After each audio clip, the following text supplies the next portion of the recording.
조동일 문화대학 조동일 강좌 산수화 다시 보고 새로 그리자.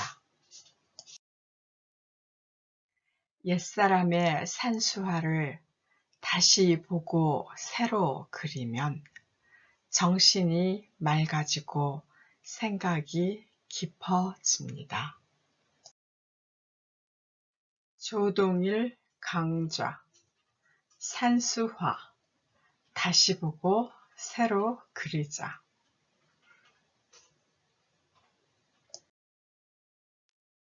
산수화 7강에서 9강까지 강의 순서입니다.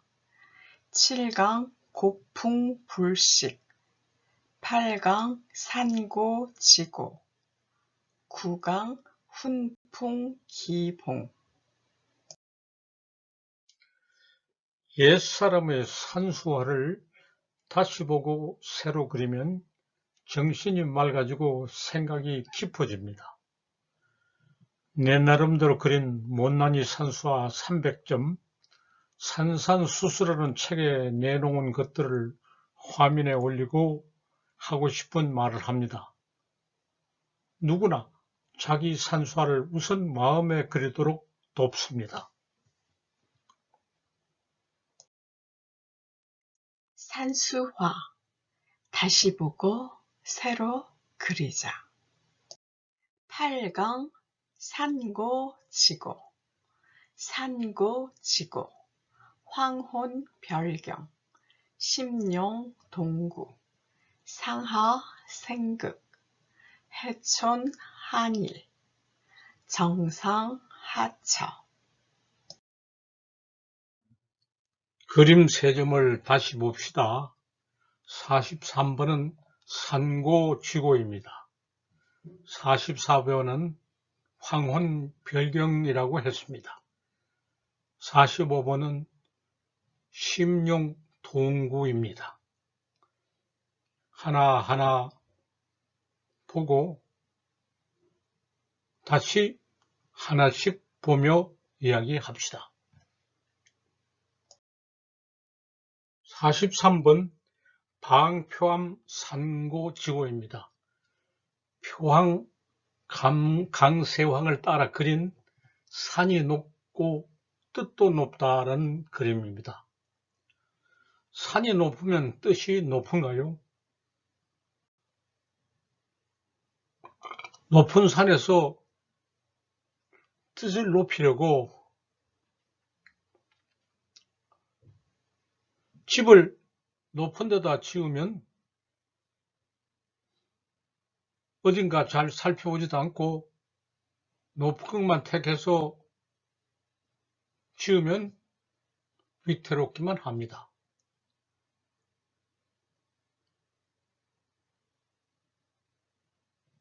산을 지키려고, 산을 숭상하려고 마음을 졸여 마음이 더 낮아집니다.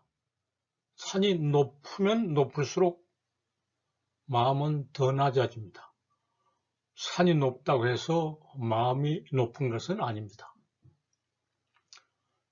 그래서 그런 위험을 피하려고 이 그림에서 보듯이 왼쪽 아래 집을 지었습니다.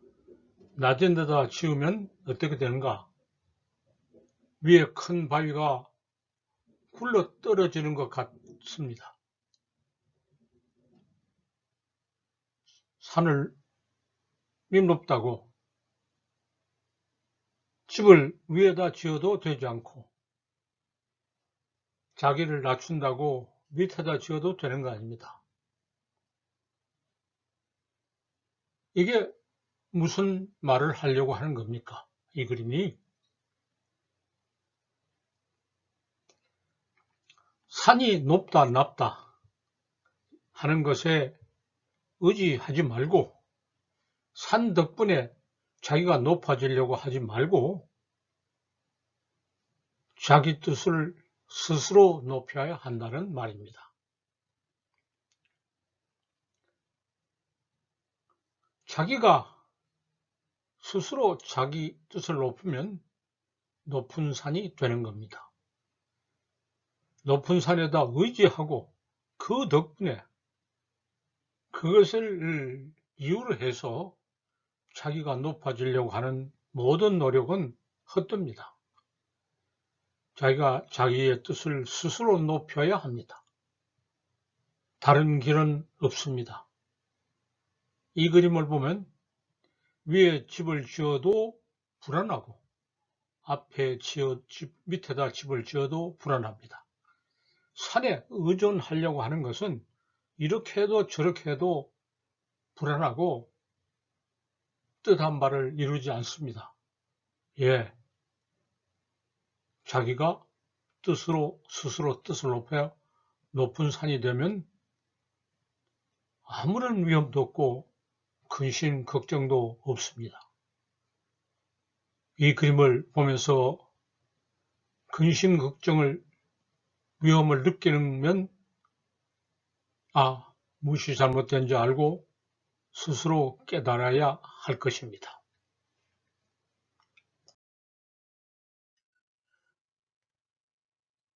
44번 이 그림은 황혼 별경입니다. 해질녘의 별난 광경이다. 말 뜻을 이렇게 옮기면 되지만 멋이 줄어들고 숨은 뜻을 알기 어렵습니다. 우리는 이 그림을 보면서 이 그림에서 무엇을 느껴야 하겠습니까?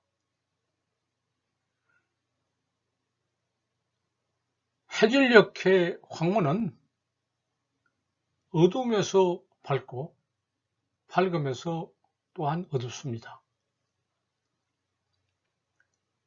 어둡고 밝은 것을 구별하기 어려운데 어둡다느니 밝다느니 하고 무엇 때문에 다투어야 하는가 하는 깨달음을 줍니다. 어둠에 함께 잠기는 것도 조금 남은 밝음에 기대를 같이 거는 것도 다 대등합니다. 또 그러면서 별나다면 별난입니다. 시비분별을 넘어서는 것이 마땅합니다. 시비분별을 넘어서면 우리 마음이 편안해지고 해질녘의 황혼이 모두 내 마음과 같아집니다. 지금 이 그림은 드러나는 것과 드러나지 않은 것, 밝은 것과 어두운 것이 그냥 섞여 있습니다. 이런 그림을 그릴 때 어떤 물감을 써야 되는지 말하겠습니다. 지금까지 보여드리고 앞으로도 계속 보여주는 모든 그림은 과슈라고 하는 이름의 물감을 사용합니다. 과슈는 불투명 수채화라고 이름을 짓는데 그래도 생소하게는 마찬가지입니다. 이 과슈 물감은 흔히 사용하지 않은 것이어서 제가 알기에 국산은 만들지 않았습니다. 아주 예적에 고등학교 시절에 사용하던 과슈 물감은 일본제였고 경제가 어려울 때도 일본제를 수입해서 썼고 지금 사용하는 과슈 물감은 이탈리제 또는 스위스제입니다. 그러나 물감은 다른 나라에서 가져와도 그림은 우리 그림을 그립니다. 과슈 물감은 유화와 수채화의 중간이라고 말할 수 있습니다. 수채화처럼 투명하게 그리면서 유화처럼 덧칠해서 그릴 수 있습니다. 그런데 유화는 덧칠을 하면 먼저 것이 보이지 않고 나중에 칠한 것만 보입니다. 수채화는 덧칠을 하지 않아야 됩니다. 한 번에 색칠을 하고 말아야 됩니다. 이 과슈 물감은 한 번 칠한 데다가 또 덧칠을 하면 물로 그 물감을 개어서 사용하기 때문에 먼저 칠한 색채가 다시 칠한 물기에 녹아서 배어 나옵니다. 그렇게 해서 먼저 칠한 색채와 나중에 칠한 색채가 얽혀서 이런 교묘한 느낌을 줍니다. 보이는 것과 보이지 않은 것, 먼저 것과 나중 것이 구분되지 않습니다. 황혼별경 같은 이런 그림은 과슈 물감을 이용해서 그리는 것이 아주 제격입니다. 유화로도 수채화로도 이런 느낌을 주지 못합니다. 밝음과 어둠이 둘이 아니고 드러나는 것과 잠기는 것이 둘이 아니며 라는 느낌을 과슈 물감이 잘 줄 수 있습니다. 이 점을 유의해서 살피면서 그림을 한 번 더 보기 바랍니다.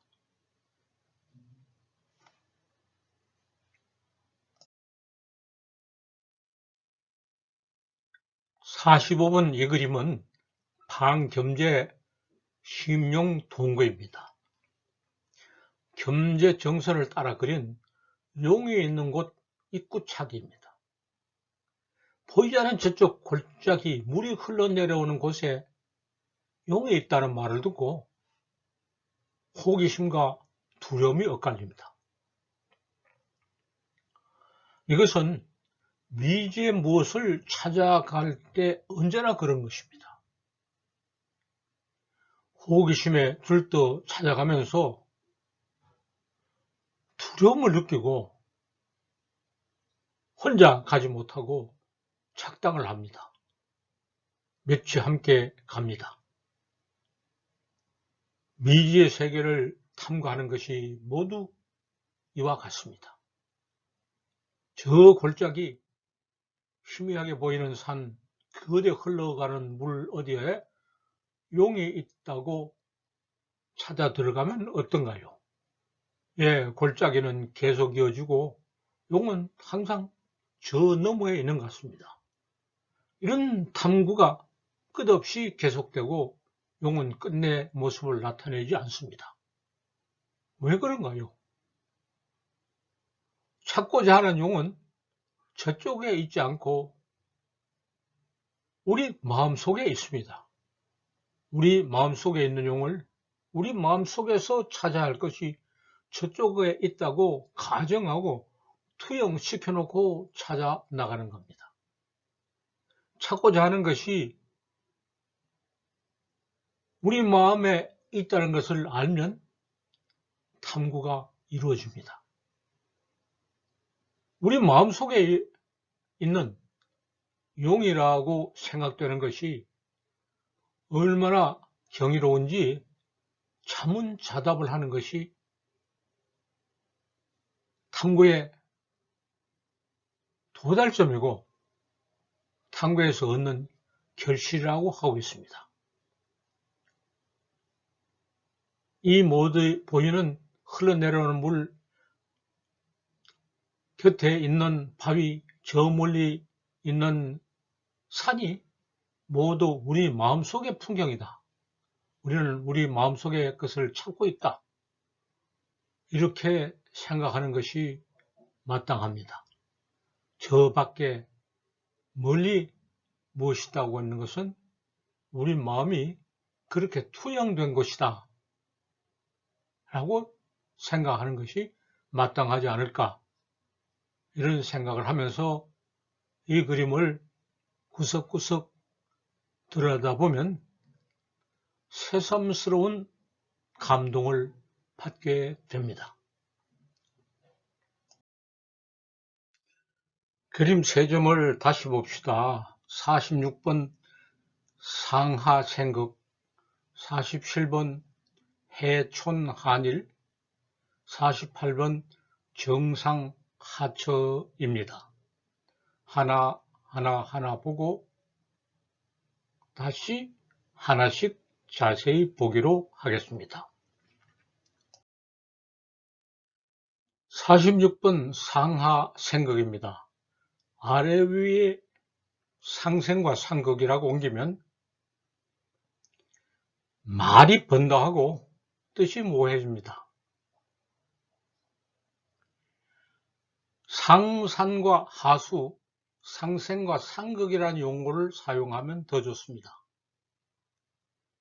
산은 위로 높이 솟아있고 물은 아래로 낮게 흘러 둘이 상생하는, 서로 도와서 이 경치를 빚어내고 산수가 맞물려 움직이는 자연이 생성운항하는 모습을 이 그림이 보여준다고 생각하면 좋습니다.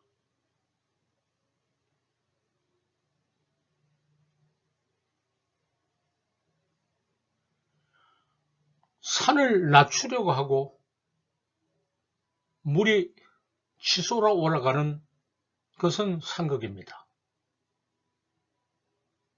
이런 상극은 혼란만 남깁니다. 이런 상극의 혼란은 사람 사는 세상에서는 흔히 있어서 갈등을 빚어내고 싸움을 일으키고 불행을 가져옵니다. 그러나 자연의 산수에는 그렇지 않습니다. 산은 높고 물은 낮게 흐르면서 이것이 서로 호응하고 서로 도와주며 조화를 이루고 더 큰 것을 생성합니다. 자연의 모습이 이런 것을 보고 인간 세상에 공연한 상극이 생겨나 빚어내는 혼란을 반성하고 마음을 가다듬는 것이 마땅합니다. 산은 높고 물은 아래로 흘러가면서 이 양쪽의 것들이 산수가 서로 호응하고 서로 도와주고 아름다운 경치를 만들어주며 산수가 생성하게 하고 만물이 순조롭게 운동, 변화하게 하는 광경입니다. 저 아래 보일 듯 말 듯 새 몇 마리가 날아갑니다. 우리도 그런 마음에 대해서 산수를 함께 보면서 둘이 상생을 하는 조화를 보고 그 공감과 감동에 새들과 함께 참여하는 것이 마땅합니다. 그림을 다시 차근차근하게 보면서 이런 느낌을 확인하기 바랍니다. 산은 우뚝하게 높아도 험하지 않고 물은 아래로 흘러가면서 조금도 불만이 없고 즐겁기만 합니다. 이런 그림을 보면 우리 마음에 그런 산수의 상생이 나타나서 우리 마음이 흐뭇해지고 우리가 또 많은 것을 이룰 수 있습니다.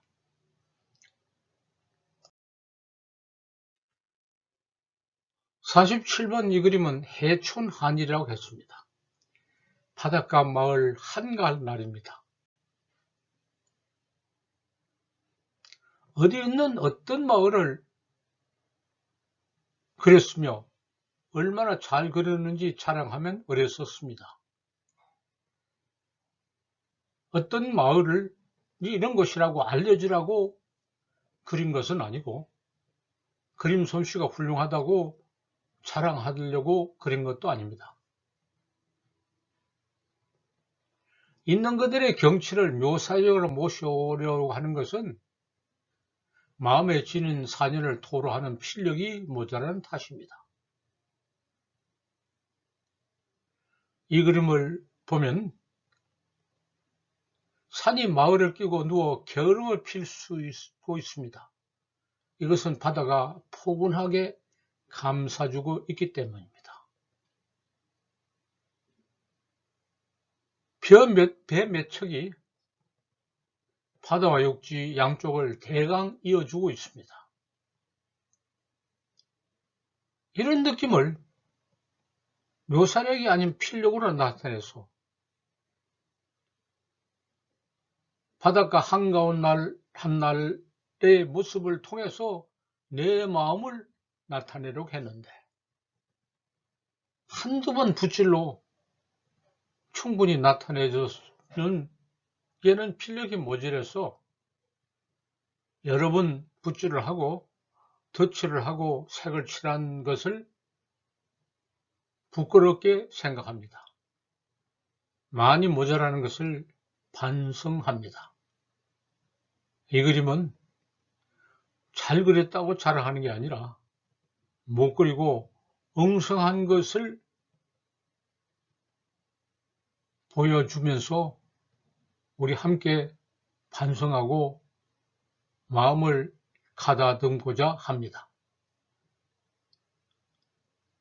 경치를 즐기는 게 아니라 우리 마음을 되돌아보자고 하는 것입니다. 어떻습니까?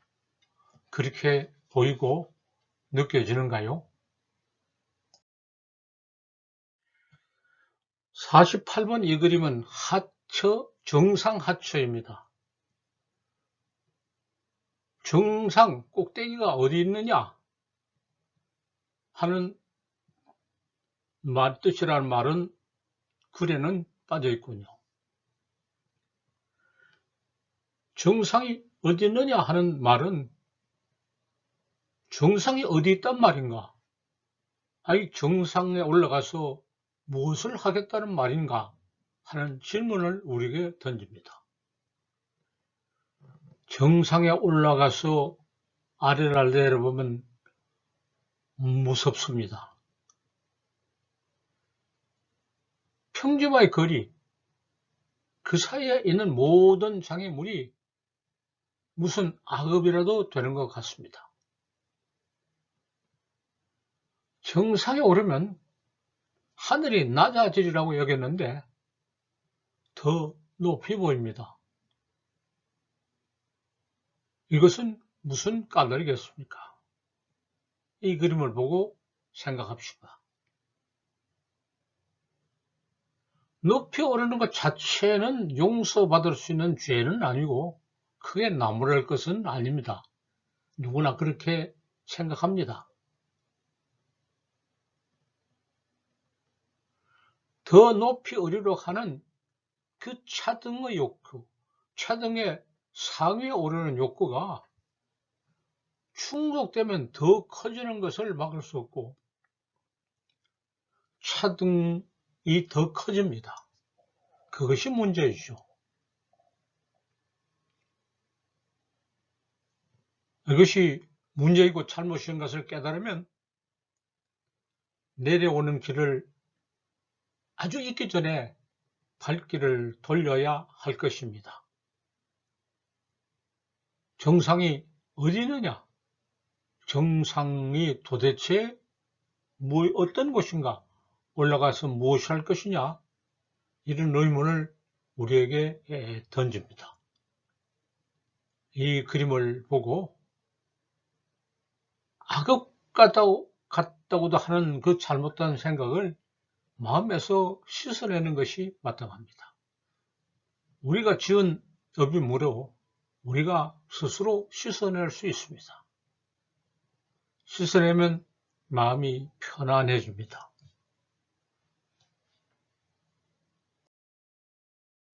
산수화 10강에서 12강까지 강의 순서입니다. 10강 우기생동 11강 비경산천 12강 거산소암 강의 잘 들으셨습니까? 구독을 누르고 수강하신 후 댓글로 출석을 표시하고 논평을 제출하시면 강좌 수료증을 보내드립니다. 조동일문화대학에서 진행하는 정규 강좌와 특강입니다. 조동일문화대학의 강의는 수강하시는 여러분과 함께 만들어 갑니다. 여러분들의 강의 참여를 환영합니다. 감사합니다.